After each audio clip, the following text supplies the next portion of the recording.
இன்றைய வேத பாடக்கூட்டத்திற்காக நாம் எடுத்துக்கொண்ட வேத பகுதி வெளிப்படுத்தின விசேஷம் 2ஆம் அதிகாரம் 14வது வசனம். வெளிப்படுத்தின விசேஷம் 2ஆம் அதிகாரம் 14வது வசனத்தை வாசிக்க கேட்போம். ஆகிலும் சில காரியங்களை குறித்து உன் பேரில் எனக்கு குறை உண்டு. விக்கிரகங்களுக்கு படைத்தவைகளை புசிப்பதற்கும் வேசித்தனம் பண்ணுவதற்கும் ஏதுவான இடரலை இஸ்ரவேல் புத்திரர் முன்பாக போடும்படி பாலாக் என்பவனுக்கு போதனை செய்த பிலேயாமுடைய போதகத்தை கைக்கொள்ளுகிறவர்கள் உன்னிடத்தில் உண்டு. கர்த்தருடைய பரிசுத்த நாமத்துக்கு மகிமை உண்டாகட்டும். இன்றைக்கு இந்த வேத பகுதியிலிருந்து நாம் எடுத்துக்கொள்கிற தலைப்பு உபதேசம் அப்படிங்கிற ஒரு தலைப்பின் கீழே நம்ம சத்தியத்தை தியானிக்க போகிறோம். மத்தேயு சுவிசேஷம் 28ஆம் அதிகாரம் 20வது வசனத்தை வாசிக்கும்போது, மத்தேயு சுவிசேஷம் 28ஆம் அதிகாரம் 20வது வசனத்தை வாசிக்கும்போது, நான் உங்களுக்கு கட்டளையிட்ட யாவையும் அவர்கள் கைக்கொள்ளும்படி அவர்களுக்கு உபதேசம் பண்ணுங்கள். இதோ உலகத்தின் முடிவு பரியந்தம் சகல நாட்களிலும் நான் உங்களுடனே கூட இருக்கிறேன் என்றார். நல்ல உபதேசம் பண்ணுகிறவர்கள் கூட கர்த்தர் இருப்பார். நான் உங்களுக்கு கட்டளையிட்ட யாவையும் அவளுக்கு உபதேசம் பண்ணுங்கள், உலகத்தின் முடிவு பரியந்தம் சகல நாட்களில் நான் உங்களோடு கூட இருப்பேன்.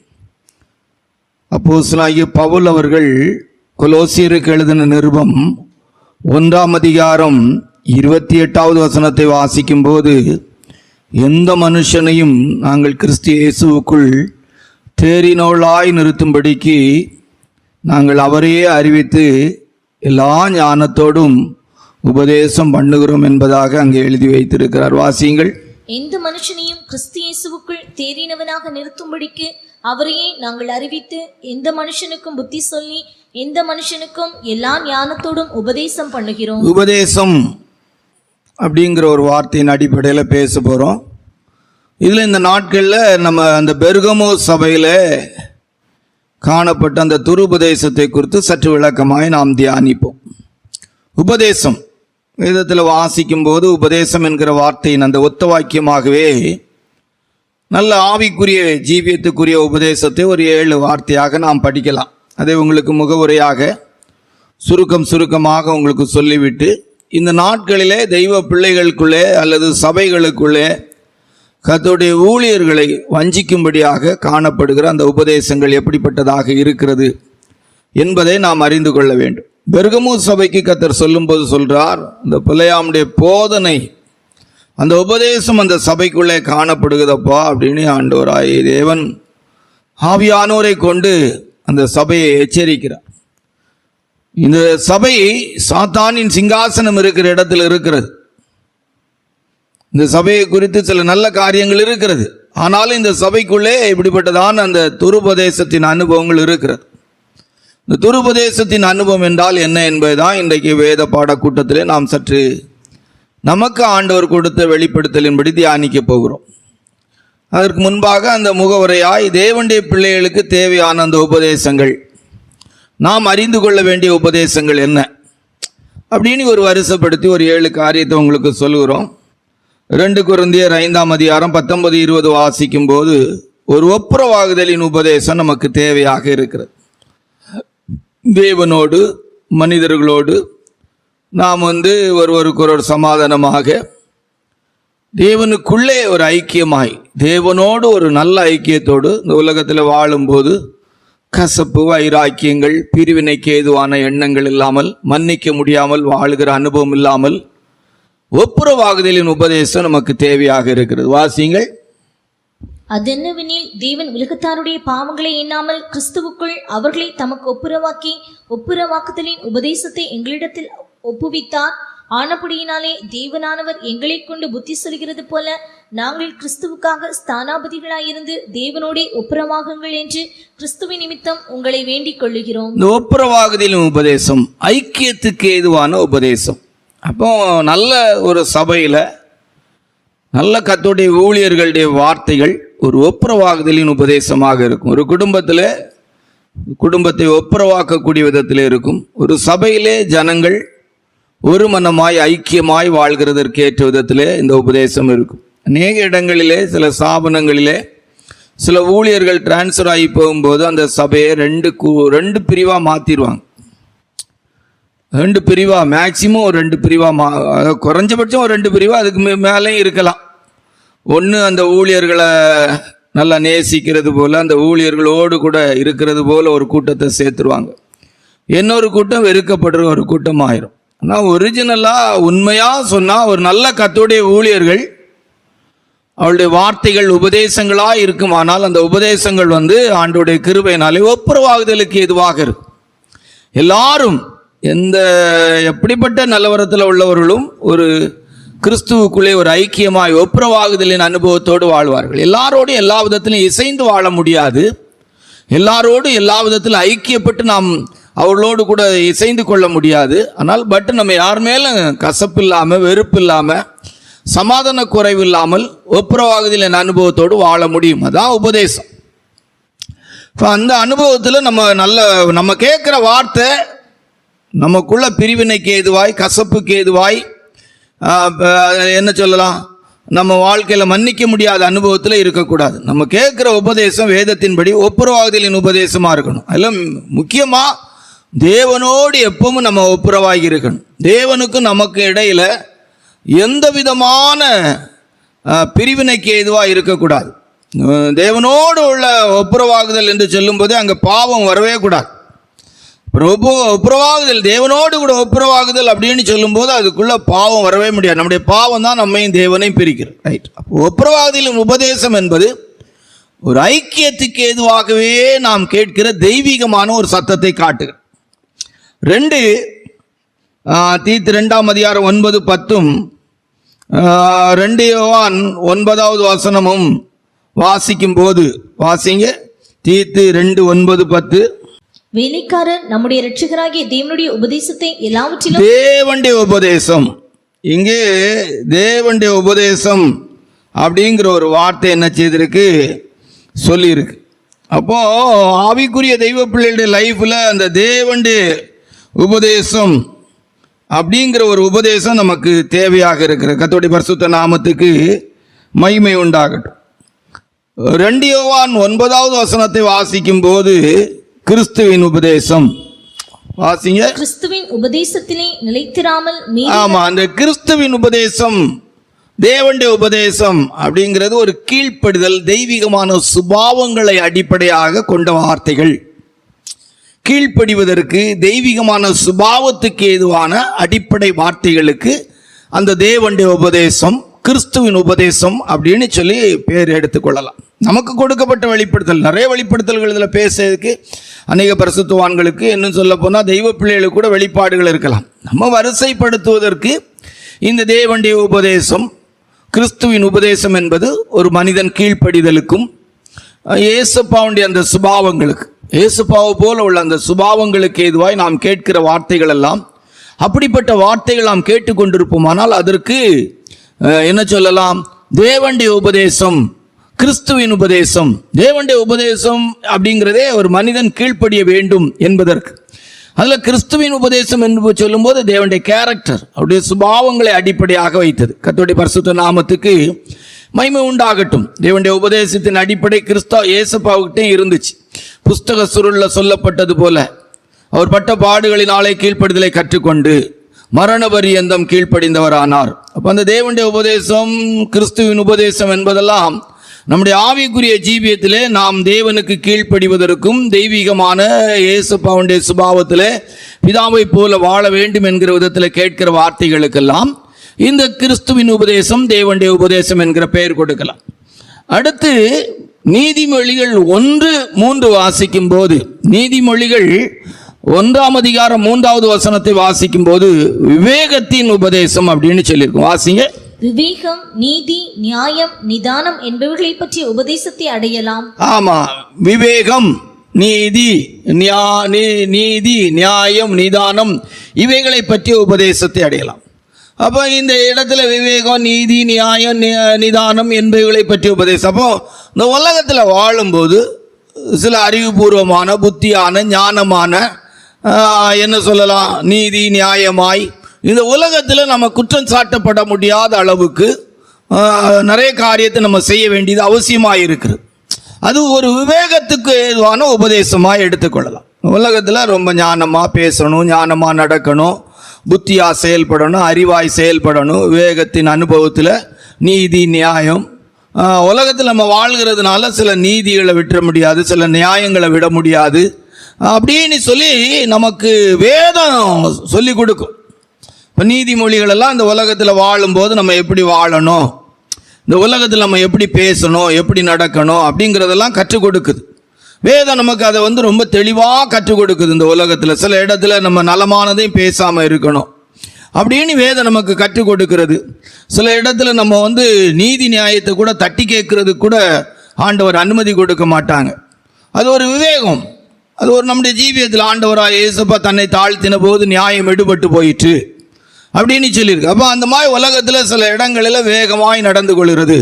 தாவி புத்திமானாய் நடந்தான், காரிய சமர்த்தனாய் இருந்தான். இதெல்லாம் அந்த விவேகத்தினுடைய உபதேசம்.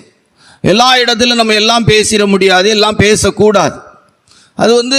அது ஒரு நல்ல காரியம் அப்படின்னு சொல்ல முடியாது.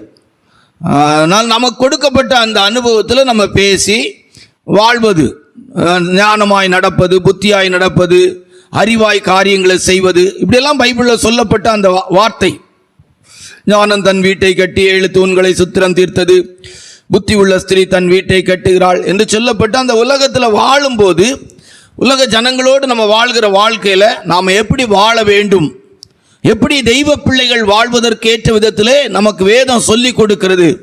எல்லாரும் வாழ்கிறது போல நம்ம வாழ்ந்துட முடியாது, எல்லாரும் பேசுறது போல நம்ம பேசிட முடியாது, எல்லாரும் செய்கிற காரியத்தை நம்ம செய்து கொள்ள முடியாது. அப்போ நமக்கு நாம் தேவனுடைய பிள்ளைகள் அப்படிங்கிற விதத்தில் நாம் வாழ்வதற்கு விவேகத்தினுடைய அனுபவம், படிப்பறிவு வேணும் அப்படிங்கிறதெல்லாம் இதில் கிடையாது. நமக்கு நாம் கேட்கிற வசனத்தின் அடிப்படையில் இந்த உலகத்தில் நம்ம ஆகார விஷயங்களில் கூட சரி வேகமாய் நம்ம சாப்பிட்டு பேசி வாழ்வதற்கேற்ற நல்ல வார்த்தைகளுக்கு வேகத்தின் உபதேசம் அப்படின்னு ஒரு பெயர் கொடுக்கும். சரியா? அது வேகம், நீதி, நியாயம், நிதானம் என்பவைகளை பற்றிய உபதேசம். அப்போ நடைமுறையில் இந்த உலகத்தில் வாழும்போது நாம் எப்படி பேச வேண்டும், எப்படி பழக வேண்டும், எப்படி வாழ வேண்டும் என்கிற விதத்தில் இந்த உலக வாழ்க்கையில் நல்லவர்களாய் இந்த உலகத்தில் வாழும்போது புத்திமான்களாய் மற்றவர்களுக்கு இடர் இல்லாமல் வாழ்வதற்கேற்ற விதத்தில் நல்ல கருத்துக்களை சொல்லித் தருகிற உபதேசம் விவேகத்தின் உபதேசம் அப்படின்னு பேர் கொடுக்கும்.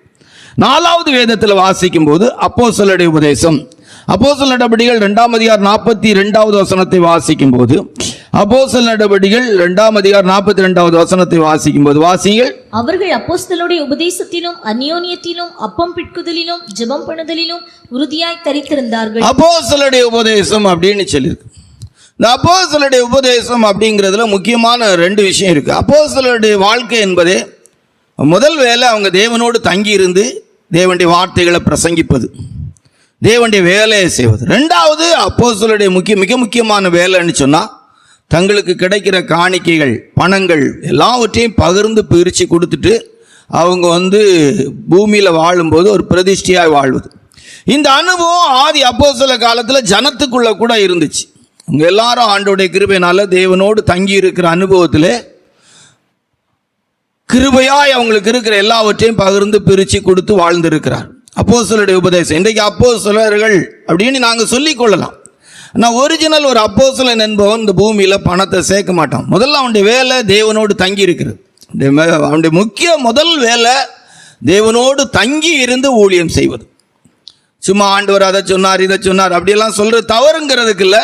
தேவனோடு தங்கி இருந்து தெய்வீகமான காரியத்தை பிரசங்கித்து அடுத்து அவங்க இந்த உலகத்தில் தாங்கள் ஒன்றும் கொண்டு போக மாட்டோம் என்பதற்கு முன் உதாரணமாக சியோனிலிருந்து வேதமும் எருசலேமிலிருந்து வசனமும் புறப்படும் என்று சொன்னது போல வேத புஸ்தகத்தை படிக்காமலே ஒரு அப்போஸ்தலன் என்று சொல்லி ஜீவிக்கிறவங்கள பார்த்தா அவங்க வேதத்தை கற்றுக்கொள்ளலாம்.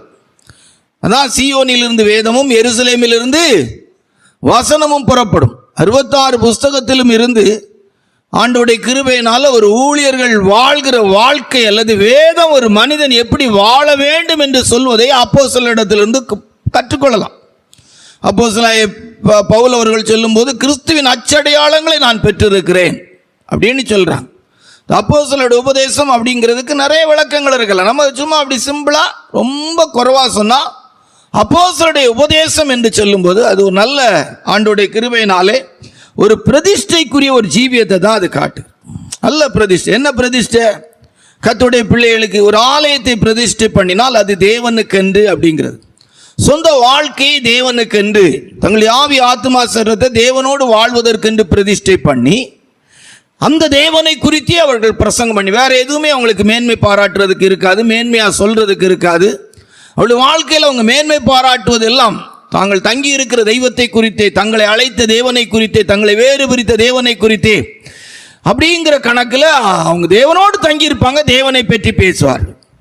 அந்த அப்போஸ்தலருடைய உபதேசத்தில் 2வது அந்த பகுதியாக சொல்லும்போது எல்லாத்தையும் பகுத்து பிரித்து எல்லாவற்றையும் பங்கு வச்சு கொடுத்துட்டு ரொம்ப சந்தோஷமாக வாழ்வாங்க. வெள்ளியும் பொண்ணும் என்னிடத்தில் இல்லை அப்படிங்கிற ஒரு இடத்துல இருக்கும். நீங்கள் வேணா வாசித்து பாருங்கள். அப்போஸ்தலர் நடபடிகள் 28:31 வாசித்தா, 28:31 வாசிங்க. அப்போஸ்தலர் நடபடிகள் 28:31 வாசிங்க. மிகுந்த தைரியத்துடனே தடையில்லாமல் தேவனுடைய ராஜ்யத்தை குறித்து பிரசங்கித்து கர்த்தராகிய இயேசு கிறிஸ்துவை பற்றிய விசேஷங்களை உபதேசித்துக் கொண்டிருந்தான். பார்த்தீங்களா, விசேஷங்களை உபதேசித்துக் கொண்டிருந்தார். நீங்கள் பார்த்தீங்கன்னா அந்த அப்போஸ்தலனாகிய பவுல் அவர்கள் அங்கே ஒரு வாடகை வீட்டில் தான் இருந்திருப்பார். நல்லா தேவனை பற்றியே, தெய்வ ராஜ்யத்தை பற்றியே, தேவனோடு தங்கி இருந்து தெய்வ ராஜ்யம், பரலோக ராஜ்யம் இப்படியெல்லாம் தான் பேசிகிட்டு இருப்பாங்க. அவங்களுமே இந்த உலகத்துக்குரிய காரியம் அப்படியெல்லாம் இருக்காது. பூமியில் பணம் பொருள் அவங்களுக்கு கிடைச்சுன்னா காணிக்கையாக யார் கொடுத்தாலும் ஏதோ அளவுக்கு சாப்பிட்டு விட்டு சேர்க்கணுங்கிற எண்ணமே இல்லாமல் உண்மையாக சொன்னால், ஒரு அப்போஸ்தலர் என்று சொல்லக்கூடியவங்க பூமியில் உண்மையாக வேதத்தின்படி சொன்னால் சேர்க்க விரும்பவே மாட்டாங்க. உண்மை. ஒரு ஆலயத்துக்கு இடம் வாங்கக்கூடாது, கட்டக்கூடாதுங்கிறதுல அது அவங்க பேரில் அவங்களுக்குன்னு இருக்கணும்னு விரும்பவே மாட்டாங்க. தங்களுடைய வாழ்க்கையே தேவனுக்கு அர்ப்பணித்து வாழ்கிற ஒரு மனுஷன், நரிகளுக்கு குழிகளும் ஆகாயத்து பறவைகளுக்கு கூடுகள் உண்டு, மனுஷகுமாரனுக்கு தலை சாய்க்க இடம் இல்லை அப்படிங்கிறதுனால இந்த பூமியில் எதுவும் தங்களுக்கு வேண்டும் என்கிற இடத்துல வாழவே மாட்டாங்க. இருக்கிற எல்லாவற்றையும் உண்மையாய் மறுபடி அந்த வார்த்தையை உங்களுக்கு சொல்கிறோம், யாருக்கும் எப்பொழுதும் கொடுத்து பகிர்ந்து கொடுத்து வாழக்கூடிய தன்மை உடையவர்களாக இருப்பார்கள். சேர்த்துக்கிட்டே இருக்கிற கூட்டமெல்லாம் அப்போஸ்தலர்னு சொன்னால் நம்பிராங்க. அவங்களுக்கெல்லாம் நம்ம வேற பட்டம் பைபிளில் சொல்லியிருக்கு.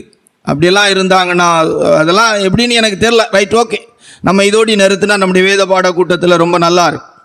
அப்போ 5வது வேதத்தில் வாசிக்கும் போது 1 தீமோத்தேயு 1:11 2 தீமோத்தேயு 4:3 தீத்து 2:1 வாசித்தான். 1 தீமோத்தேயுடைய புஸ்தகம் 1:11 வாசிங்க. நித்யானந்த தேவனுடைய மகிமையான சுவிசேஷத்தின்படி எனக்கு ஒப்புவிக்கப்பட்டிருக்கிற ஆரோக்கியமான உபதேசத்திற்கு, இங்கே ஆரோக்கியமான உபதேசம், நோய் எதிர்ப்பு சக்திக்குரிய வார்த்தைகள் அப்படின்னு எடுத்துக்கலாம்.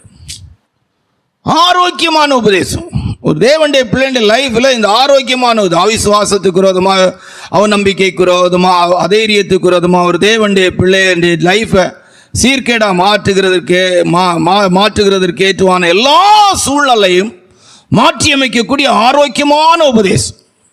ஆரோக்கியமான உபதேசம் ஒரு தேவனுடைய பிள்ளை ஸ்பிரிச்சுவல் லைஃப்ல ஒரு ஆரோக்கியம். அதாவது ஆரோக்கியம் என்ன? எப்போதும் தெய்வ ராஜ்யத்துக்கு ஏதுவாகவே உள்ள தரிசனங்கள், எண்ணங்கள், வாஞ்சைகள், உணர்வுகள், விருப்பங்கள், செயல்பாடுகள் எல்லாம் காணப்படுவதற்கேற்ற விதத்தில்.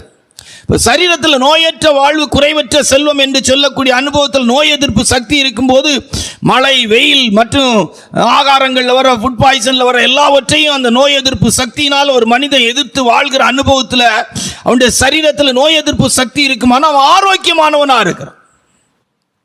இது போல இந்த உலகத்தில் வாழும்போது கர்த்தருடைய பிள்ளைகள் ஊழியர்கள் ஆரோக்கியமான உபதேசம். சிலருக்கு இந்த ஆரோக்கியமான உபதேசம் பொறுக்க மனது இருக்காது. நோய் எதிர்ப்பு சக்திக்குரியதான ஒரு அனுபவம். கொரோனா தடுப்பு ஊசின்னு போட்டாங்க, நம்ம அந்த ஊசியை பற்றி பேச வரல.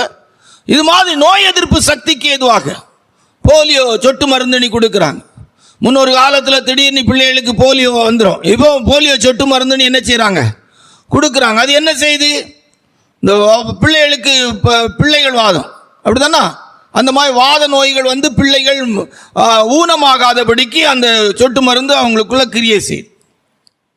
இது போல ஒரு ஆரோக்கியமான உபதேசம் ஸ்பிரிச்சுவல் லைஃப்ல எந்த விதமான கேடுபாடுகள், பின்மாற்றங்கள், தேவன் விரும்பாத காரியங்கள், வேத வசனத்துக்கு மாறான காரியங்கள் வராதபடிக்கு அவருடைய வாழ்க்கையில ஜீவியத்தில் எப்பவுமே ஒரு அனலா இருக்கிறதுக்கு ஏற்ற விதத்தில், ஆவிக்குரிய ஜீவியத்தில் எப்போதும் தெய்வீகமானவர்களாய் வாழ்வதற்கு ஏற்ற விதத்தில் அவளுக்கு பேசப்படுகிற வார்த்தை ஒரு ஆரோக்கியமான உபதேசம் என்று எடுத்துக்கொள்ளலாம்.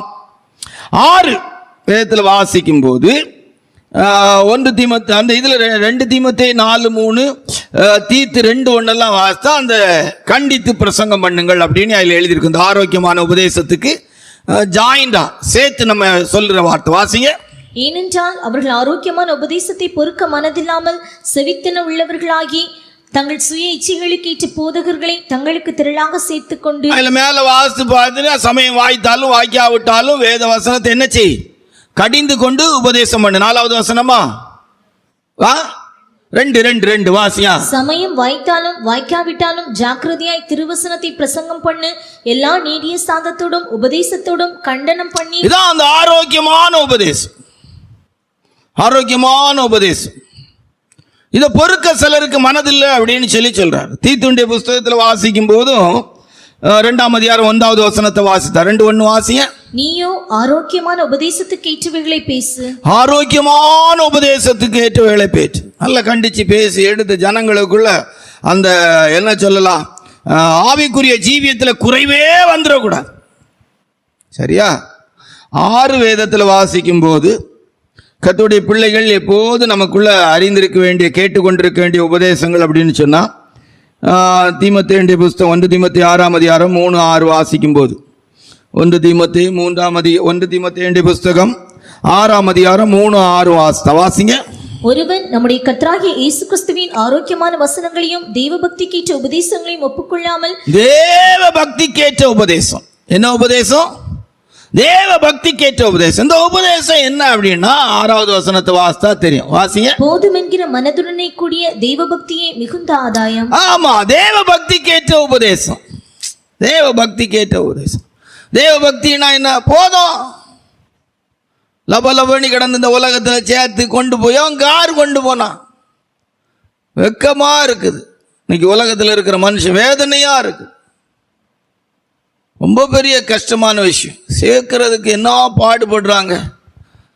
அப்போ அதை சேர்க்கறதுக்கெல்லாம் சொல்றாங்க. ஒரு மனுஷன் ஒரு சகோதரன் கல்யாணம் ஆன ஒரு கணவன் ஒரு கார் 10 லட்சம் ரூபாய்க்கு வாங்கினா 5 வருஷத்துக்கு பிற்பாடு அந்த கார் 4 லட்ச ரூபா 5 லட்ச ரூபாய்க்கு விற்கும். ஆனால் அதே ஒரு மனைவி 10 லட்ச ரூபாய்க்கு ஒரு 20 பவுன் வாங்கி வச்சா 5 வருஷம் கழிச்சு அது எவ்வளோ ஆகுது? 10 லட்ச ரூபாய்க்கு வாங்குறது 15 லட்ச ரூபா அப்படின்னு சொல்லி இது செய்கிறாங்க. எது யார் கூட வரப்போகிறது? போதும். உன்னை உடுக்க இருக்குமானா போதும் என்ற மனதோடு கூடிய தெய்வ பக்தி மிகுந்த ஆதாயம். என்ன லபலபன்னு கிடந்து அடிக்கிறாங்க. இப்போ தேவ பக்திக்கேற்ற உபதேசம் அது அப்போ சில காலத்துல எல்லாம் பாருங்க, எல்லாம் வித்து பிறகு கொடுத்துட்டு தேவனுடைய சமூகமே வாழ்க்கை வாழ்ந்துருக்கிறாங்க. இன்னைக்கு அப்படி விசுவாசிகள் நடத்தப்பட்டா நடந்துக்கிடுவாங்களா? இங்கே இருக்கிற எல்லாத்தையும் கேட்க, நீங்கள் ஒன்று வேண்டாம் அங்கே வாங்க உங்களுக்கு சாப்பாடு தாரோன்னு சொன்னால் இருந்துருவாங்களா? தேவ பக்தி போதும் என்ற மனதோடு கூடிய தெய்வ பக்தி மிகுந்த ஆதாயம். தேவ பக்திக்கேற்ற உபதேசம் எதுலையும் லபலபணி கிடந்து அடிச்சுக்கிட்டு கிடக்க மாட்டாங்க. அஞ்ஞானிகள் நாடி தேடுவார்கள். அந்த பூமியில் பணம் பொருள் சொத்தெல்லாம் சேர்க்கிறவளுக்கு பேர், ஆண்டவர் கொடுத்துருக்க பேர் என்னது? அஞ்ஞானி, புத்தி கெட்டவன் அப்படின்னு தான் அர்த்தம். அவன் ஊழியக்காரனாக இருந்தா என்ன, யாராக இருந்தா என்ன, ஊழியக்காரங்களாக இருந்தால் யாராக இருந்தாங்க, அவங்க அஞ்ஞானிகளா? அவங்க நான் ரொம்ப கஷ்டப்பட்டேன், ரொம்ப பிரயாசப்பட்டு தான் தேடினேன் அப்படியெல்லாம் சொன்னாங்கன்னா இதில் உங்களுக்கு என்ன தேவைங்கிறத உங்கள் பரமபிதா அறிந்திருக்கிறார். அல்லேலூயா. இவைகளெல்லாம் உங்களுக்கு தேவை என்பதை உங்கள் பரமபிதா அறிந்திருக்கிறார். போதும் என்ற மனதோடு கூடிய தெய்வ பக்தி மிகுந்தாது. அன்னைக்கு ஏசாவே போதும்னு சொல்கிறான். இன்னைக்கு கர்த்தருடைய ஊழியக்காரங்களுக்கு போதுங்கிற மைண்டே இல்லை. அப்பா, அதுக்கெல்லாம் ஊழியக்காரங்களை தான் சொல்லணும் போல தெரியும். விசுவாசி அதை பார்த்தானே கெட்டு போகிறாங்க. இப்போ தேவ பக்திக்கு ஏற்ற உபதேசம் போதும் அப்படின்னு சொல்லலாம். ரைட்டா? 7 வேதத்தில் வாசிக்கும் போது 1 கொரிந்தியர் 1ஆம் அதிகாரம் 18வது வசனத்தை வாசித்தா, சிலுவையை பற்றிய உபதேசம் கெட்டு போறவர்களுக்கு பைத்தியமாக இருக்கிறது, ரட்சிக்கப்படுகிற நமக்கோ தேவனுடைய பலனாக இருக்கிறது. சிலுவை பற்றிய உபதேசம் வாசிங்க. சிலுவையை பற்றிய உபதேசம் கெட்டு போகிறவர்களுக்கு பைத்தியமாய் இருக்கிறது, ரட்சிக்கப்படுகிற நமக்கோ அது தெய்வ பலனாய் இருக்கிறது. சிலுவையை பற்றிய உபதேசம் இது பாடுகள், தெய்வ சித்தத்தின் நிறைவேறுதல், இப்படியெல்லாம் நல்லா சொல்லிக்கொள்ளலாம். சிலுவை நமக்கு ஒன்றும் பெரிய அளவுக்கு சில நேரங்களில் தமக்கு முன்பாக வைக்கப்பட்ட சந்தோஷத்தின் பொருட்டு சிலுவையை சகித்து, இந்த உலகத்தில் சில நேரங்களில் சிலுவைகள் நமக்கு வேதனையாக அமைந்துடும். தன்னை தான் வெறுத்து தன் சிலுவை எடுத்து என்னை பின்பற்றாவிட்டால் எனக்கு சீசனாக இருக்க மாட்டான். இப்போ சிலுவையின் உபதேசம், ஆண்டவராகிய இயேசுப்பா சிலுவையில் இவ்வளோ விதத்தில் வேதனைக்குரிய அனுபவங்களை சகிச்சு தான் ஆண்டவருடைய கிருபையினால் வெற்றி சிறந்தார். சிலுவையில் வெற்றி சிறந்தார். பாடுகள், உபத்திரவங்கள், கஷ்டங்கள், கண்ணீர்கள், அவரோடு கூட பாடுபட்டு ஆண்டவராகிய இயேசுப்பாவோடு பாடுபட்டோமானால் ஆளுகை செய்ய முடியும். இக்காலத்து பாடுகளை நீ நம்மிடத்தில் வெளிப்படுகிற மகிமைக்கு ஒப்பிடத்தக்கதல்ல. இந்த மார்க்கத்துக்குள்ளே வந்த பிற்பாடு நிந்தைகள், அவமான, நிந்தையை சுமந்து பாளையத்துக்கு புறம்பே பாடுபட்ட அப்படின்னு எழுதியிருக்கு. நிந்தைகள், அவமானங்கள், சில நேரங்கள் அவப்பெயர்கள். ஆண்டவராகிய இயேசுப்பாவே பிசாசுகளின் தலைவன்னு சொல்றாங்க. எப்படி இருந்திருக்கும் யோசிச்சு பாருங்க. இப்போ சிலுவையை பற்றிய உபதேசம், இப்போ இங்கே இருக்கிறவங்கள பார்த்து நான் இப்போ சொல்கிறேன், சிலுவை பற்றிய உபதேசம் பிடிச்சிருக்குன்னு சொல்ல முடியுமா? எனக்கு முன்னால் இருக்கிறவங்கள பார்த்து ஒரு 4 பேரை பார்த்து நான் வந்து சொல்கிறேன், நீங்களாம் என்ன ஒரு இது என்ன ஜீவியம் ஜீவிச்சிருக்கிறீங்க? வாழ்ந்த அனுபவத்தை மறுபடி சொன்னாலே அவர் மறுபடி பேசுகிறான்னு. தாவீதை குறித்து எழுதி வச்சிருக்கு. தாவீது பரலோக ராஜ்யத்தில் போய் ஆண்டவர்கிட்ட முறையிட்டுக்கிட்டா இருப்பார். ஆண்டவரே, பைபிளில் இப்படி என்ன எழுதி வச்சிட்டீங்களே, நான் பரலோகத்துக்கு வந்த பிற்பாடு கூட அங்கே பூமியில் இருக்கிற மனுஷன் இப்படி என்ன போட்டு பேசிகிட்டு இருக்கிறாங்களேன்னு சொல்லி வருத்தப்படுவாரா? நீங்கள் உங்கள் வாழ்க்கையில் செய்ததை குறித்து ஏதாவது சொன்னால் வருத்தம் வருதா வரலையா? உங்களுக்கு வருத்தம் வருதா வரலையா? உங்களுக்கு வராது, அப்படிதானே? கர்த்தருடைய பரிசுத்த நாமத்துக்கு மகிமை உண்டாகட்டும். சிலுவையை பற்றிய உபதேசம் கெட்டு போகிறவளுக்கு பைத்தியமாக இருக்கு, ரட்சிக்கப்படுகிற நமக்கோ தெய்வ பலன். இப்போ நம்ம வருவோம், துருபதேசம் என்றால் என்ன, யார் யார் பேசினதை துருபதேசமாக இன்னைக்கு எடுத்துக்கொள்ள போகிறோம் அப்படின்னு ஒரு 7 கருத்து. நல்ல உபதேசத்தில் அல்லது தெய்வ பிள்ளைகளுக்குரிய உபதேசத்தில் 7 காரியத்தை தியானித்தோம். ஒப்புரவாகுதலின் உபதேசம், அது நம்முடைய லைஃப்பில் ஐக்கியத்துக்கு ஏதுவாய் நாம் கேட்குற நல்ல வார்த்தைகள். தேவனுடைய கிறிஸ்டின் உபதேசம், தெய்வீக சுபாவங்களுக்கு ஏதுவாக கீழ்ப்படுதலுக்கு ஏதுவாய் நாம் கேட்கிற வார்த்தைகள். வேகத்தின் உபதேசம், வேகம், நீதி, நியாயம் என்கிற அனுபவத்தில் இந்த உலகத்தில் வாழும்போது எப்படி நாம் மற்றவர்களுக்கு இடரில்லாமல் ஞானமாக புத்தியாய் வாழ வேண்டும். ஒரு குடும்பத்தில் வாழ்கிற ஒரு பெண்ணானாலும் எப்படி வாழ வேண்டும், உலக வாழ்க்கையிலே வாழும்போது சீராய் வாழ்வதற்குரிய வார்த்தைகள். அப்போஸ்தலருடைய உபதேசம், அது ஒரு பிரதிஷ்டை, தெய்வீகமாய் தேவனோடு வாழ்கிற வாழ்க்கையின் அனுபவத்தோடு கூடிய ஒரு பிரதிஷ்டை என்கிற அனுபவத்தில் கேட்டோம்.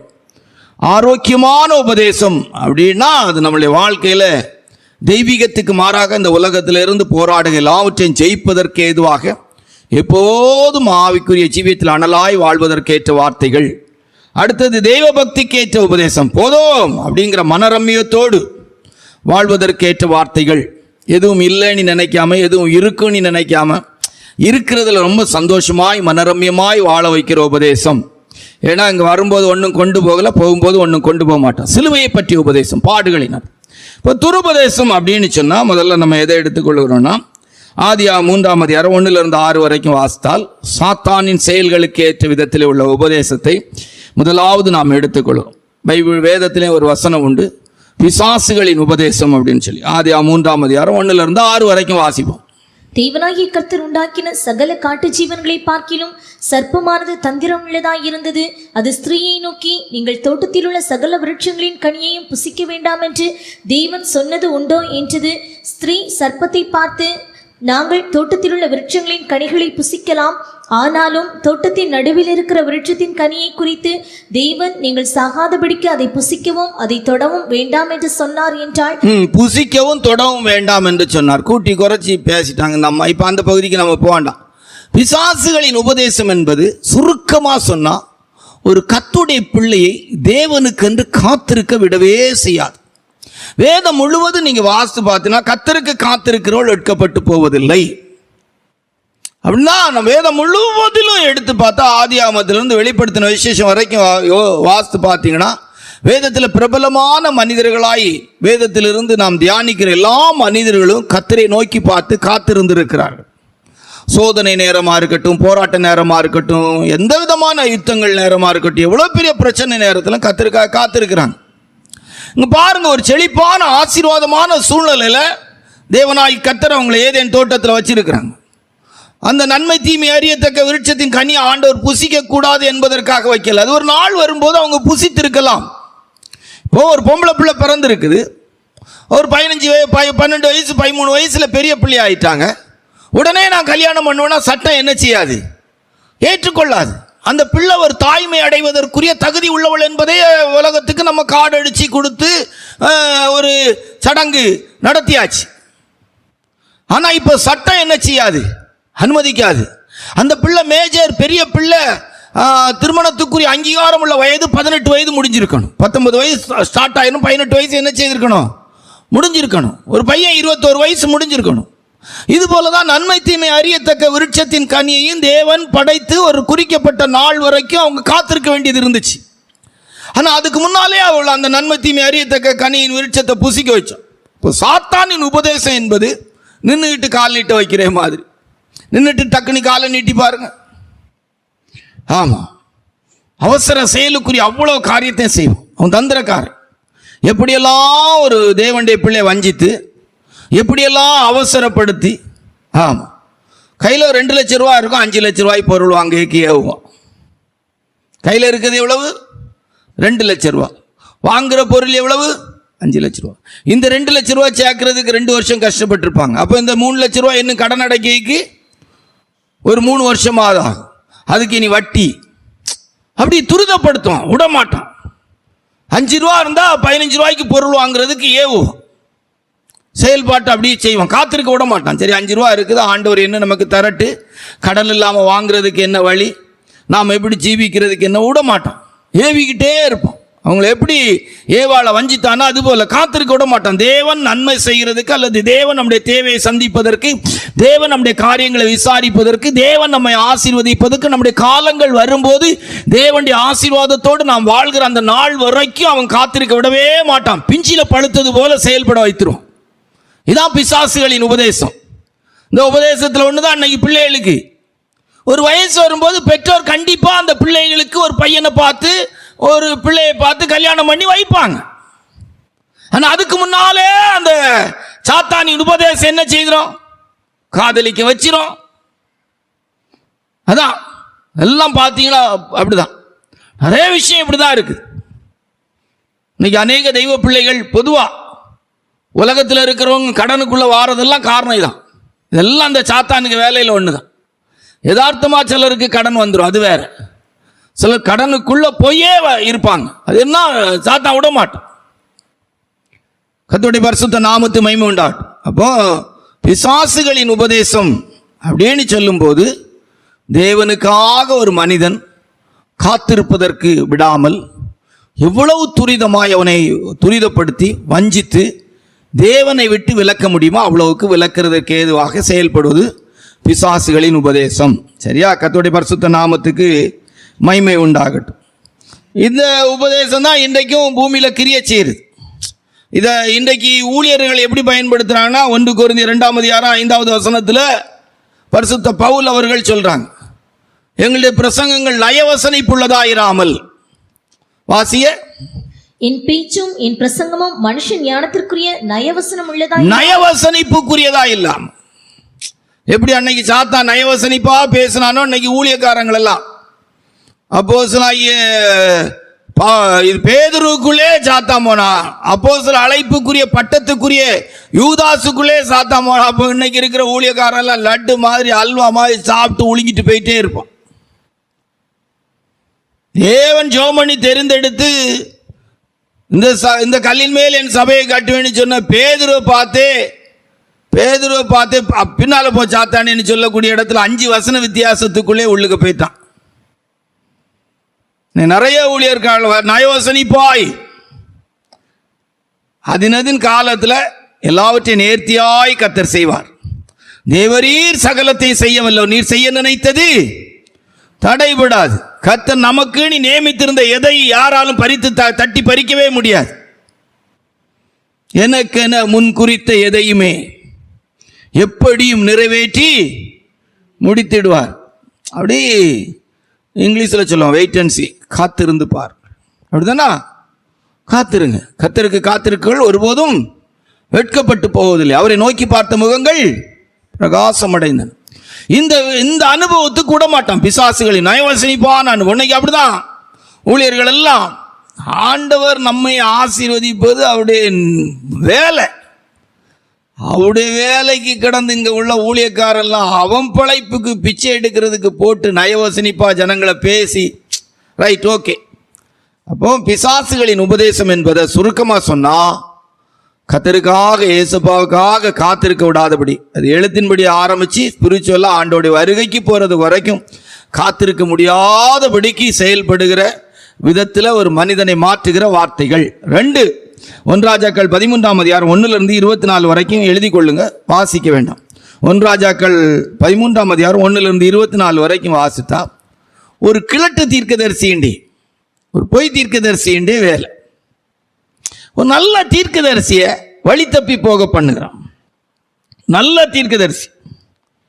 அப்போ அவன் போய் சொன்னது அப்படியே நடக்குது, பலிபீடம் பிளக்குது, எல்லாமே கரெக்டா நடக்குது. நீங்க வேணா அதுல கொஞ்சம் வாசிங்க, அப்போ உங்களுக்கு புரியும். வாசிங்க 1 ராஜாக்கள் 13ஆம் அதிகாரம் 1 வாசிங்க. யெரொபெயாம் தூபம் காட்ட பலிபீடத்தண்டையிலே நிற்கையில், இதோ தேவனுடைய மனுஷன் ஒருவன் கர்த்தருடைய வார்த்தையின்படியே யூதாவிலிருந்து பெத்தேலுக்கு வந்து அந்த பலிபீடத்தை நோக்கி, பலிபீடமே பலிபீடமே, இதோ தாவீதின் வம்சத்தில் யோசியா என்னும் பேருள்ள ஒரு குமாரன் பிறப்பான். அவன் உன்மேல் தூபம் காட்டுகிற மேடைகளின் ஆசாரியர்களை உன்மேல் பலியிடுவான். மனுஷரின் எலும்புகளும் உன்மேல் சுட்டரிக்கப்படும் என்பதை கர்த்தர் உரைக்கிறார் என்று கர்த்தருடைய வார்த்தையை கூறி, அன்றைய தினம் அவன் ஒரு அடையாளத்தையும் சொல்லி, இதோ இந்த பலிபீடம் வெடித்து அதன் மேலுள்ள சாம்பல் கொட்டுண்டு போம், கர்த்தர் உரைத்ததற்கு இதுவே அடையாளம் என்றான். ஆமா பாருங்க, ஆண்டவர் சொல்லி விடுறாங்க, இப்படி உரைச்சிட்டு வரணும், நீ போன வழியா திரும்ப கூடாது, அப்படியெல்லாம் சொல்லி கரெக்டா அனுப்பி வைக்கிறான்.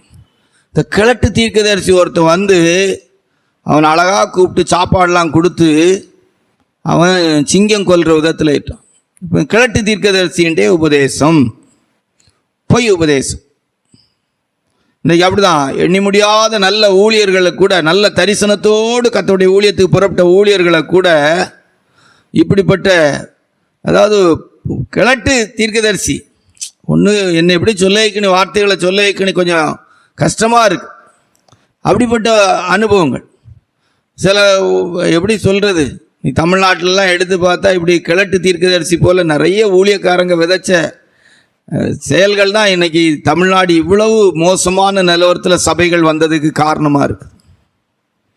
நல்ல தரிசனம் உள்ள ஊழியர்கள் கூட பிற்காலத்தில் சுவாத்துக்காக, பணத்துக்காக, பொருளுக்காக தங்களுடைய ஜீவியங்களில் வாழ்கிற இடத்துல வந்துட்டு ஆண்டவர் ஒன்று சொல்லி விட்டாங்க, நீ போகிற இடத்துல என்ன செய்யாத, தண்ணியோ சாப்பாடோ சாப்பிடாத, போன வழியில் போகாத, வேற வழியா போ.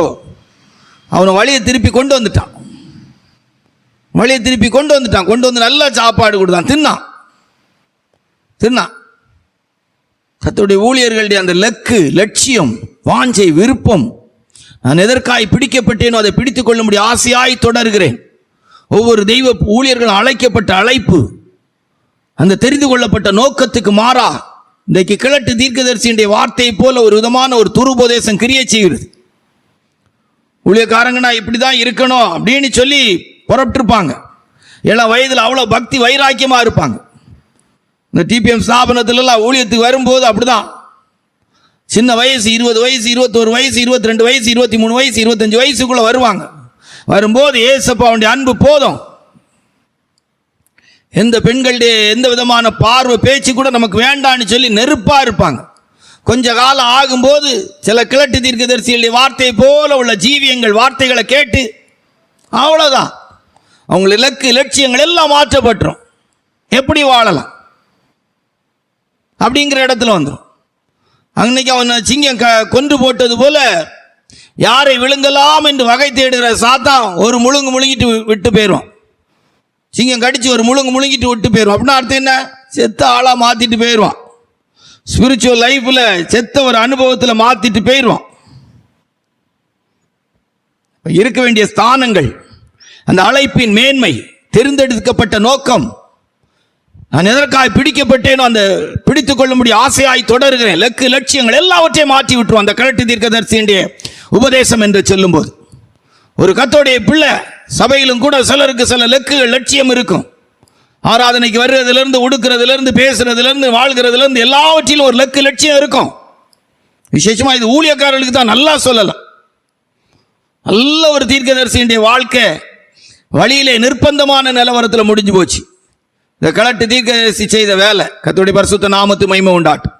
அப்போ இரண்டாவது உபதேசம் கிழட்டு தீர்க்கதரிசியுடைய உபதேசம். இதுக்கு என்ன விளக்கம் என்று சொன்னால், ஒரு கர்த்தருடைய பிள்ளையுடைய வாழ்க்கையில், ஒரு ஊழியனுடைய வாழ்க்கையில் தேவன் அவங்களை அழைத்து தெரிந்து கொண்ட நோக்கத்தின்படி தாங்கள் பிடிக்கப்பட்ட அந்த நான் எதற்காய் பிடிக்கப்பட்டேனோ என்கிற விதத்தில், தங்கள் இலக்கு லட்சியத்தை மாற்றுகிற விதத்திலே, செயல்படுகிற விதத்திலே காணப்படுகிற உபதேசத்துக்கு இது அடையாளமாக இருக்கு. மூன்றாவதாக 1 ராஜாக்கள் 21:7 வாசித்து 25 வாசித்தார். 1 ராஜாக்கள் 21:7 வாசித்து 25 வாசித்தால் வாசிங்க. அப்பொழுது அவன் மனைவியாகிய யேசபேல் அவனை நோக்கி, நீர் இப்போது இஸ்ரவேலின் மேல் ராஜ்யபாரம் பண்ணுகிறவர் அல்லவா? நீர் எழுந்து போஜனம் பண்ணி மனமகிழ்ச்சியாயிரும். இஸ்ரவேலனாகிய நாபோத்தின் திராட்சை தோட்டத்தை நான் உமக்கு கொடுப்பேன் என்று சொன்னாள்.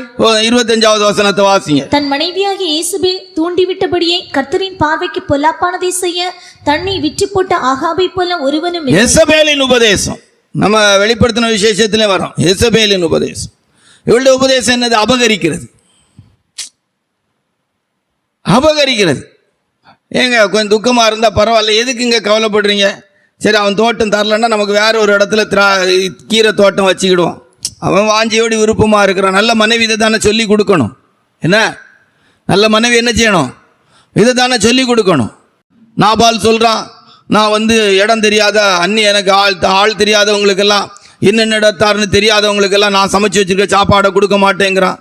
கேள்விப்பட்ட உடனே நல்ல முறைக்கு அபிகாயில் எல்லாத்தையும் கொண்டு கொடுத்து அந்த கோபத்தை ஆற்றி எவ்வளோ அருமையான விதத்தில் செயல்படுறாங்க. நல்ல மனைவி அப்படி தானே நடந்திருக்கணும். இந்த யேசபேலின் உபதேசம் என்ன செய்யுது?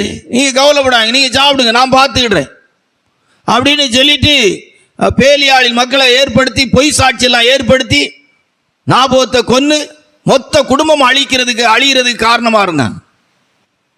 யேசபேலின் உபதேசம். இன்றைக்கு அநேக யேசபேலின் உபதேசங்கள் சபைகளுக்குள்ள கூட காணப்படுது. அபகரிக்கிறதுக்கு ஏதுவா பிரயாசப்படுகிற வல்லமை. எங்க என்ன கிடைக்கும், எப்படி கிடைக்கும், எப்படி சேர்க்கலாம், எப்படி வஞ்சிக்கலாம் என்கிறதுக்கு ஏற்ற விதத்தில் நமக்கு அவசியமா, இது நம்ம கூட வர்றதா, நமக்கு தேவையா? திராட்சை தோட்டம் கிடைச்ச உடனே என்ன நடந்துச்சு? மொத்த குடும்பத்துக்கு ஒரு ஜட்ஜ்மெண்ட். ஆகாப்புண்ட மொத்த குடும்பம் அழிக்கப்படும்படியான ஒரு ஜட்ஜ்மெண்ட் எழுதப்பட்டுச்சு. எவ்வளவு பெரிய வேதனையான விஷயம் பாருங்க. யேசபேலின் உபதேசம் இன்றைக்கு அப்படிதான். பணத்தையும் பொருளையும் சொத்தையும் சேர்க்கிறதுக்காக ஒரு யேசபேலின் உபதேசம் போராடிக்கிட்டே இருக்குது. ஊழியக்காரர்களை வஞ்சிக்குது, விசுவாசிகளை வஞ்சிக்குது.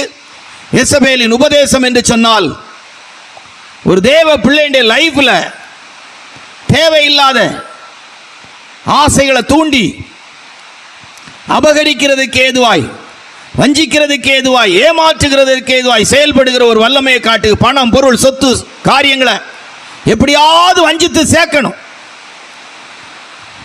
உங்கள் பொக்கிஷம் எங்கே இருக்கிறதோ அங்கே உங்கள் இருதயம் இருக்கிறது. கர்த்தருடைய பரிசுத்த நாமத்துக்கு மகிமை உண்டாட்டும். இதான் யேசபேலின் உபதேசத்துக்கு நாம ஆண்டவருடைய கிருபையினால கொடுக்கிற ஒரு விளக்கம். அன்றைக்கு ஆகாப்புடைய மொத்த குடும்பமும் அழிகிறதற்கு காரணமாக இருந்தது இந்த யேசபேலுடைய உபதேசம் தான். கிடைச்ச திராட்சை தோட்டத்தை அனுபவிக்க முடிஞ்சுதா? முடியல. கர்த்தருடைய பரிசுத்த நாமத்துக்கு மகிமை உண்டாட்டும். அப்ப ஆவிக்குரிய தெய்வ பிள்ளைகளுடைய லைஃப்ல தேவையில்லாத காரியத்தை செய்ய வைக்கிறது. எதெல்லாம் தேவையில்லையோ அதையெல்லாம் செய்ய வைக்கிறது. தாங்க மனசுல தோன்ற நல்ல கெட்ட விருப்பங்களை எல்லாம் நிறைவேற்ற வைக்கிறது. மனுஷனுக்கு செம்மையாய் தோன்றுகிற வழி உண்டு, முடிவு மரணம். ஆகாப்புக்கு நாபோத்தின் திராட்சை தோட்டத்தை எடுத்து கீரை கொல்லையா மாத்தணும்னு ஒரு எண்ணம் வந்துச்சு. செயல்பட்டா. மனுஷனுக்கு செம்மையாய் தோன்றுகிற வழி உண்டு, முடிவு மரணம். மொத்த குடும்பம் அழிஞ்சி. அதுக்கு யேசபேலின் உபதேசம் தான் காரணமா இருந்துச்சு. 4 1 ராஜாக்கள் 12:8-11 வரைக்கும் வாசித்தா. 1 ராஜாக்கள் 12ஆம் அதிகாரம் 8-11 வரைக்கும் வாசித்தால் தனக்கு சொன்ன ஆலோசனை அவன் தள்ளிவிட்டு தன்னோடு விளந்து தன் சமூகத்தில் இருக்கிற வாலிபருடைய ஆலோசனை பண்ணி அவர்களை நோக்கி, உம்முடைய தகப்பன் எங்கள் மேல் வைத்த நுகத்தை லகுவாக்கும் என்று என்னிடத்தில் சொன்ன இந்த ஜனங்களுக்கு. அப்போ ரெகோபயாமோடு வளர்ந்த வாலிபரின் ஆலோசனை, ரெகோபயாமோடு வளர்ந்த வாலிபரின் ஆலோசனை, முதியோரின் ஆலோசனை தள்ளினான். முதியோர் சொல் முன்பு கசக்கும் பின்பு இன்னைக்கு நல்ல ஆலோசனைகள். இந்த நல்ல ஆவியானவர் என்னை செவையான பாதையில் நடத்துவாராக. கர்த்தாவே உம்முடைய ஆலோசனையின்படி நடத்தி என்னை முடிவிலே மகிமையிலே ஏற்றுக்கொள்ளு. நல்ல ஆலோசனை. முதியோர்கள் நல்ல ஆலோசனை சொன்னாங்க. 7வது வசனத்தில் அழகா சொல்லி இருக்கும். 7வது வசனத்தை வாசித்து பாருங்க. 1 ராஜாக்கள் 12ஆம் அதிகாரம் 7வது வசனம். அதற்கு அவர்கள், நீர் இன்று இந்த ஜனங்களுக்கு சேவகனாகி நீர் ராஜானி சொல்லாதேயும். ஜனங்கள் ஒரு 40 வருஷத்து 7 வருஷமா ஆலயத்தை கட்டி 20 வருஷமா அவங்க அப்பாவுக்கு அரண்மனை எல்லாம் கட்டி கஷ்டப்பட்டு இருக்கிறாங்க. அந்த ஜனங்களுக்கு சேவகனாகி அவர்களுக்கு இணங்கி அவர்கள் சொற்படி செய்து மறுமொழியாக நல்வார்த்தைகளை சொல்வினாரால் வாலிபர்கள் சொன்னாங்க, ஏன் சுண்டு வரல, எங்க அப்பாவுக்கு இடுப்பை விட பெருசா இருக்கும், ஆட்டி பிரிச்சிருவான், அப்படி செய்திருவேன் இப்படி செய்திருவேன். இஸ்ரவேல் 12 கோத்திரம், 12 கோத்திரங்கள்ல 10 கோத்திரம் பிரிகிற விதத்தில் ஒரு சூழ்நிலை ஏற்பட்டுச்சு.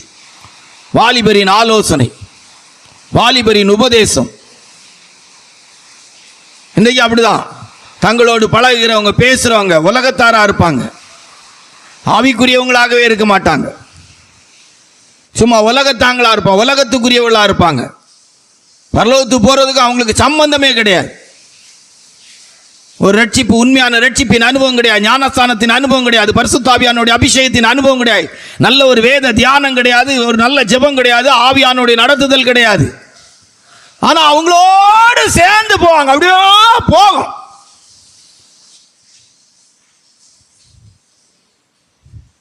ஒரு நாள் கூட இது தவறு, இப்படிதான் இருக்கணும் அப்படின்னு சொல்ல மாட்டாங்க. சொன்னாதான் ஐக்கியம் போயிருமே. தன்னோடு ஒரு கூட்டம் வாலிபர்களை வைத்துக்கிட்டே இருந்தான் ரெகோபயாம். அவளுடைய ஆலோசனையின்படி ஜனங்கள்கிட்ட போய் மறுமொழி கொடுத்தான். ராஜ்யம் பிரிஞ்சிட்டு. ஜன திரட்சி ராஜாவின் மகிமை, ஜனக்குறிவு ராஜாவின் முறிவு. இவ்வளவு மகிமையான ஒரு ராஜ்ய பாரத்தின் மேன்மை இழந்தான். வாலிபரின் உபதேசம். வாலிபரின் உபதேசம் என்று சொல்லும் போது நன்மை செய்வதற்கும் ஜனங்களை ஏற்று நடத்துவதற்கும் உரிய நல்ல ஆலோசனைகளை அல்ல தட்டிட்டு ஜனங்களுக்கு கொடுமை செய்கிறது போல பேசினா. நீங்க வேணா அந்த கீழே வசனங்கள் எல்லாம் 1-2 வசனத்தை வாசித்தா நல்லா இருக்கும். வாசித்து பாருங்க. கீழே அவன் என்ன சொல்றான் நீ வாசித்து பாருங்க. வாசியா 9வது வசனத்திலிருந்து வாசியா. அவர்களை நோக்கி, உம்முடைய தகப்பன் எங்கள் மேல் வைத்த நுகத்தை லகுவாக்கும் என்று என்னிடத்தில் சொன்ன இந்த ஜனங்களுக்கு மறுமொழி கொடுக்க நீங்கள் என்ன யோசனை சொல்கிறீர்கள் என்று கேட்டான். அப்பொழுது அவனுடைய வளர்ந்த வாலிபர் அவனை நோக்கி, உம்முடைய தகப்பன் எங்கள் நுகத்தை பாரமாக்கினார், நீர் அதை எங்களுக்கு லகுவாக்கும் என்று உம்மிடத்தில் சொன்ன இந்த ஜனத்திற்கு நீர் சொல்ல வேண்டியது என்னவென்றால், என் சுண்டு விரல் எங்க அப்பாக்கு இடுப்பை விட பெருசா பருமனா இருக்குமா. என்ன வார்த்தை பாருங்க. அவங்க அவ்வளோ வேற இப்போ கூப்பிட்டு வந்து நல்ல சவுக்கு வச்சு கொடுக்கணும். ரெகோபயாமுக்கு சுண்டு விரல் சாலமோன் அவருக்கு இடுப்பை விட பருமனா இருக்குமா. இதை கேட்டிருக்கான் பாருங்க. அவன் எவ்வளவு புத்தி கெட்டவன். வாசிங்க, அடுத்த வசனத்தை வாசியா. இப்போதும் என் தகப்பன் பாரமான நுகத்தை உங்கள் மேல் வைத்தார், நான் உங்கள் நுகத்தை அதிக பாரமாக்குவேன். என்ன செய்வேன்?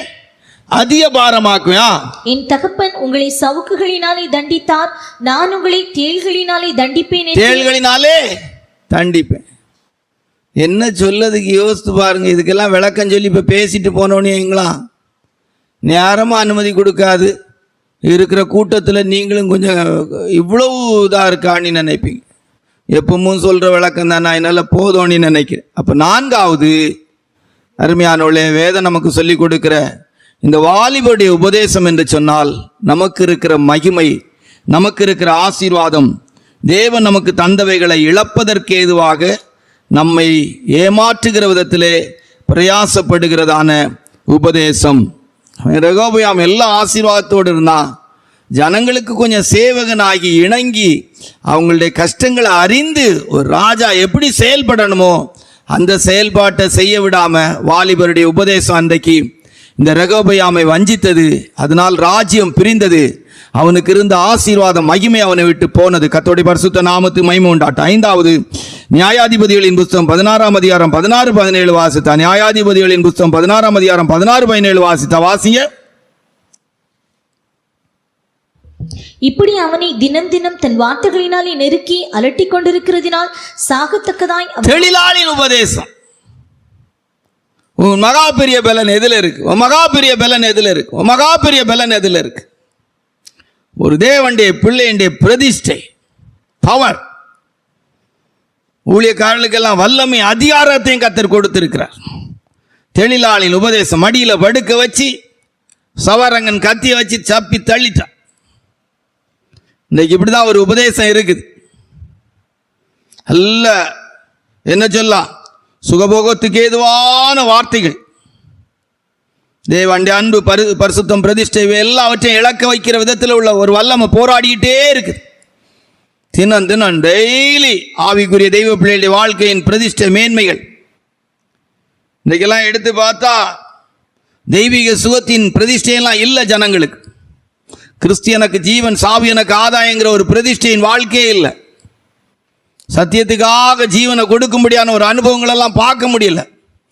டெய்லி வியாதியையும் பலகீனத்தையும் கொண்டு வந்து சாத்தாம் பல விதங்களில் இப்படிப்பட்டதான தெளிலாளின் உபதேசம் மகா பெரிய பலசாலியா இருந்ததான சிம்சோனை மாவாட்டம் வச்சது போல இன்னைக்கு அநேகர் மாவாட்டிட்டு இருக்கிறாங்க. கர்த்தருடைய பரிசுத்த நாமத்துக்கு மகிமை உண்டாட்டு. அப்ப தெளிலாளின் உபதேசம் என்பது பராக்கிரமசாலியாகிய சிம்சோனை மாவாட்ட வைக்கிறது. நம்முடைய ஆவிக்குரிய ஜீவியத்திலையும் பார்க்கணும். நம்முடைய பிரதிஷ்டைகள், நம்முடைய பவர், அத்தாரிட்டி என்று சொல்லக்கூடிய வல்லம் அதிகாரங்களை நாம் இழந்து இன்றைக்கு ஒண்ணுமில்லாத கண்ணை இழந்து வெறுமையா இருக்கிற அனுபவத்தில் நல்ல ரெவலேஷன், நல்ல வெளிப்பாடுகள், சீயோனை குறித்த வெளிப்பாடு, எருசலேமை குறித்த வெளிப்பாடு, கர்த்தருடைய வருகையை குறித்த வெளிப்பாடு, இதெல்லாம் இழந்துன்னு இன்னைக்கு. கர்த்தருடைய பரிசுத்த நாமத்துக்கு மகிமை உண்டாகட்டும். சரியா? அப்ப 5 தெளிலாளின் உபதேசம் என்பது ஒரு தேவனுடைய பிள்ளையை சிறுமைப்படுத்தி அன்றைக்கு சிம்சோனை மாவாட்ட வச்சது போல, மடியில படுக்க வச்சு செயல்பட்டது போல இந்த தெளிலாளின் உபதேசம் என்பது ஒரு விதமான ஒரு மயக்கமான உலகத்தின் காரியங்களை வைத்து நம்முடைய ஸ்பிரிச்சுவல் லைஃப்ல ஒண்ணுமில்லாம நம்மளை மாற்றுகிறது அப்படின்னு அறிந்து கொள்ளும். 6 எண்ணாகமம் 13ஆம் அதிகாரம் 31-33 வரைக்கும் வாசித்தால். எண்ணாகமம் 13ஆம் அதிகாரம் 31-33 வரைக்கும் வாசித்தால். அவனோட கூட போய் வந்த மனிதரோ, நாம் போய் அந்த ஜனங்களோட எதிர்க்க நம்மாலே கூடாது, அவர்கள் நம்மை பார்க்கிலும் பலவான்கள் என்றார்கள். போதும். வேவுக்காரன் உபதேசம் 12 பேர் அனுப்புறான், 10 பேர் வந்து சொல்லலாம், போ, அவங்களோடு நம்மளால நிக்க முடியாது. அதைரியம், அவிசுவாசம், அவநம்பிக்கைக்குரிய வார்த்தை. இயேசு சுகமாக்குவார், நீ ஏறக்குறைய அவ்வளவு ஊழியக்காரன் சொல்றாங்க. மருந்து இல்லாம சுகமாக்குவார், நீ பேசுறதுக்கு ஆள் இருக்கா? நிறைய ஊழியக்காரங்க, எனக்கு தெரிஞ்ச ஊழியக்காரங்க, நிறைய ஊழியக்காரங்க, சகோதரிமார் வஸ்திரம் அதெல்லாம் பற்றி பேசுறாங்க, நகை எல்லாம் பற்றி பேசுறான். டை அடிச்சிட்டு நிக்க எனக்கு கேவலம் வெக்கமா இருக்குது. எப்படி அப்படி நிக்கிறாங்கன்னு சொல்லி தலை எல்லாம் கருப்பா மை அடிச்சுட்டு நிக்கிறான். சகோதரிமார்கள் ட்ரெஸ் போடுறதெல்லாம் பேசுறான். என்ன யோக்கியம் அந்த முன்னுக்கு நிக்கிற இருக்குன்னு எனக்கு தெரியல. Right, okay. இப்ப இந்த பகுதியில் நம்ம வருவோம். அதைரியம், அவிசுவாசம், அவநம்பிக்கைக்குரிய வார்த்தைகள், அதுக்கு வரும். அப்பதான் நல்லா இருக்கும். கீழே உள்ளதுல நம்ம இதை வரலாம். கர்த்தருடைய பரிசுத்த நாமத்துக்கு மகிமை உண்டு. அப்ப இந்த இடத்துல வரும்போது அதைரியம், அவநம்பிக்கை, அவிசுவாசத்துக்குரிய வார்த்தைகள். ஆமா, பரலோகத்துக்கு எப்படி போக முடியும்? இவங்க சொல்ற போதெல்லாம் தெய்வீக சுகத்தில் எப்படி நிற்க முடியும்? மருந்து எடுக்காம எப்படி நிற்க முடியும்? செத்து போவாங்கல்ல,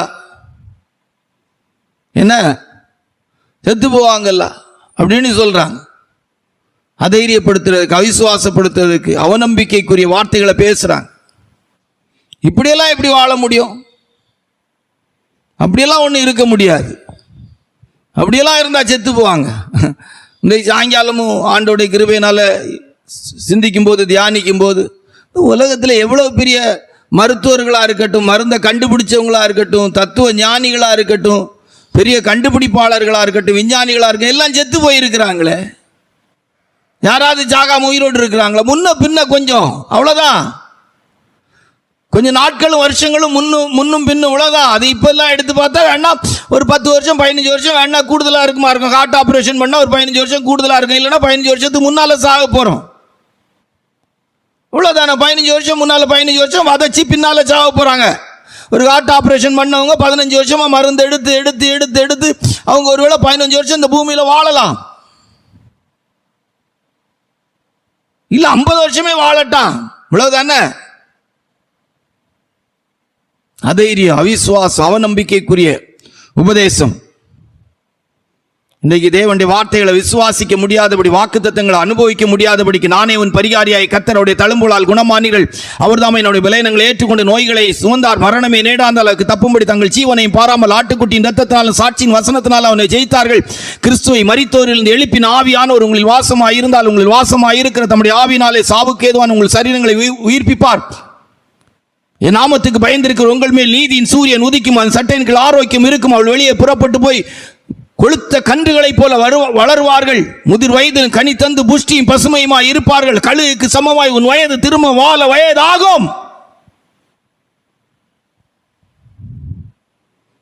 நம்ப முடியல. அவிசுவாச அதைரியம்.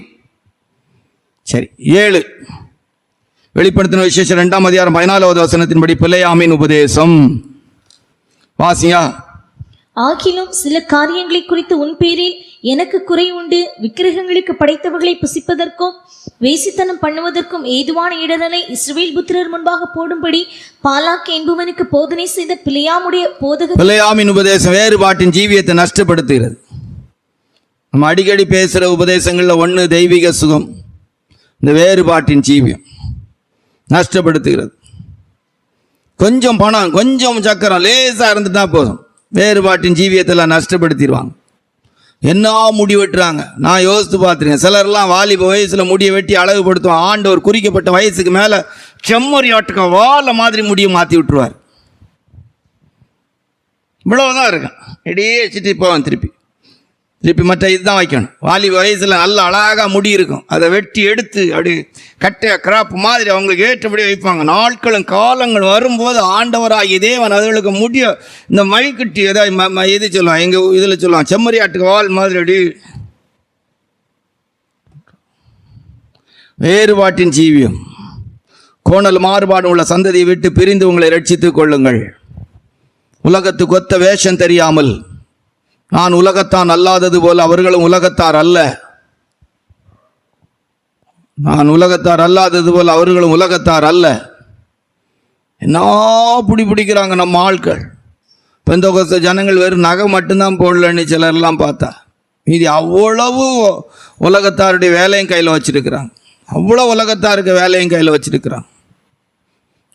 அப்பா, அதுலேயும் இளமைகளை விட கிழடுகள் தான் கிடந்து 60 வயசுக்கு மேலே கிழடுகளுக்கு லெக்கின்ஸ் எல்லாம் போடணும்னு ஆசை இருக்கான். யோசித்து பாருங்க. உலகத்தில் உள்ளவங்க தங்களுடைய பிள்ளைகளை வளர்க்கும் போது இந்த நாட்களில் நல்ல காரியங்களை சொல்லி வளர்க்குறாங்க. இன்னைக்கு இருக்கிற பெந்தோகஸ்த ஊழியக்காரங்களாம் எடுத்து பார்த்தீங்கன்னா என்ன வேஷம்.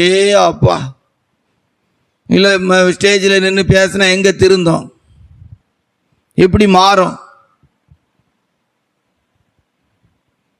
சபைக்கு வரும்போது மட்டும் அங்கே கொஞ்சம் ஒரு மாதிரி ஒரு இது போல் உள்ள வருதுன்னு சொல்லக்கூடாது, வாராங்க.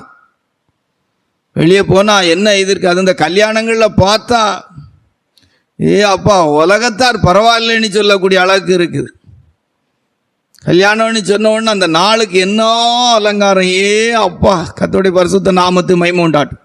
வேறுபாட்டின் ஜீவியங்களை நஷ்டப்படுத்த வைக்கிறது பிலேயாமின் உபதேசம். அவனுடைய உபதேசம் பாலாக்கு சொல்லிட்டு போனால் ஃபியூச்சரில் எடுத்து பார்த்தா இஸ்ரவேல் ஜனங்கள் மோவாப் சகோதரிமார்களோடு கூட கலவுறது மாதிரி ஆயிட்டு. ஒளிக்கும் இருளுக்கும் சம்பந்தம் ஏது? அவிசுவாசிக்கும் விசுவாசிக்கும் பங்கேது? பணத்துக்காக, உலக பிராரமான வாழ்க்கைக்காக வேறுபாட்டின் ஜீவியத்தை நஷ்டப்படுத்திடுறாங்க. நான் உலகத்தான் அல்லாதது போல் அவர்களும் உலகத்தார் அல்ல. எல்லாவற்றையும் அனுபவிக்க எனக்கு அதிகாரம் உண்டு, எல்லாம் எனக்கு தகுதியாயிராது. ஆவிக்குரிய தெய்வ பிள்ளைகள் என்பது வேறுபட்டு வாழணும். இந்த உலகத்தில் தமிழில் சொல்லுவாங்க, தண்ணி இருக்கிற இடத்துல தான் தாமரை இருக்கும், ஆனால் தாமரை இலையில் தண்ணி ஒட்டாது அப்படிங்கிறதா சொல்லுவாங்க. அப்படி இந்த உலகத்தில் வாழும்போது நம்ம வேறுபட்டு இருக்கணும். கர்த்தருடைய பரிசுத்த நாமத்து மகிமைப்பட்டார். ஒரு கர்த்தருடைய பிள்ளை இந்த உபதேசங்களை குறித்து எப்படி இருக்கணும் அப்படின்னு 1-2 கருத்துக்களை சொல்லி கூட்டத்தை முடிப்போம். வேதத்தில் வாசிக்கும் போது அப்போஸ்தலர் நடவடிக்கைகள் 5ஆம் அதிகாரம் 42வது வசனத்தை வாசித்தா.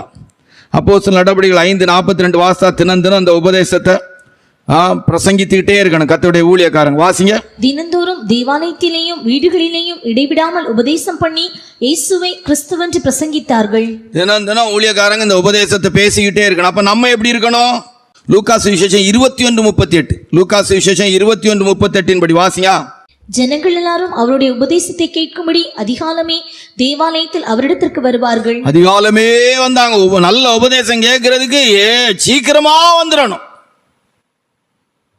இந்த உபதேசத்துக்கு என்ன செய்யணும்? ரோமர் 6ஆம் அதிகாரம் 7வது வசனத்தின்படி மனப்பூர்வமாய் கீழ்ப்படியணும். ரோமர் 6ஆம் அதிகாரம் 17வது வசனம். முன்னே நீங்கள் பாவத்திற்கு அடிமைகளாயிருந்தோம், இப்பொழுது உங்களுக்கு ஒப்புவிக்கப்பட்ட உபதேச சட்டத்திற்கு நீங்கள் மனப்பூர்வமாய் கீழ்ப்படிந்ததினாலே தேவனுக்கு ஸ்தோத்திரம். ஆமா, மனப்பூர்வமாய் கீழ்ப்படிதலாம் உபதேச சட்டத்திட்டத்து. இந்த உபதேசத்தை ஆண்டவர் எப்படி நம்ம மேல பொழிவார் தெரியுமா? உபாகமம் 32ஆம் அதிகாரம் 2வது வசனத்தை வாசித்தா. மழையை போல பொழிய பண்ணுகிறார். வாசிங்க. உபாகம் 32:2. மழையானது இளம்பயிரின் மேல் பொழிவது போல என் உபதேசம் பொழியும், பனித்துளிகள் புல்லின் மேல் இறங்குவது போல என் வசனம் இறங்கும். ஆமா, மழை மாதிரி அப்படி வரணும். உபதேசம் பெய்துகிட்டே இருக்கணும், நிற்கவே கூடாது. சாகும் வரைக்கும் இடைவிடாம பிரசங்கம் பண்ணணும். நம்ம அதிகாலையிலே போனோம், இந்த உபதேச சட்டத்திட்டத்திற்கு மனப்பூர்வமாக கீழ்ப்படியணும். காலமாக ஆண்டோடைய உபதேசம் மழையை போல பொழியப்பட்டுக்கிட்டே இருக்கணும். ஒரு காலமும் நம்முடைய சபைகளில் அந்த உபதேசம் குறையவே கூடாது. ஆள் இருக்கிறாங்க இல்லை அப்படிங்கிறதெல்லாம் யோசிக்க கூடாது. மழை மாதிரி அந்த உபதேசம் பெய்துக்கிட்டே இருக்கணும்.